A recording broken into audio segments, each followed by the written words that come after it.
ನಮ್ಮ ಮನೆಯಲ್ಲಿ ದಿನವೂ ಮಿರುಗೋ ಚೈತ್ರವೇ, ಬೆಳದಿಂಗಳ ಈ ಪ್ರೀತಿ ಕರಗಲು ಸಾಧ್ಯವೇ?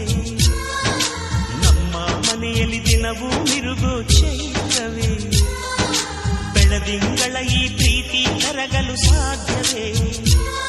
ಹೆಜ್ಜೇನಿನ ಸವಿಗೂಡಿದು ಇಲ್ಲಿ ಪ್ರೀತಿಯ ಪರಮಾನ, ಪ್ರೀತಿಯ ಯಜಮಾನ. ನಮ್ಮ ಮನೆಯಲ್ಲಿ ದಿನವೂ ಮಿರುಗೋ ಚೈತ್ರವೇ, ಬೆಳದಿಂಗಳ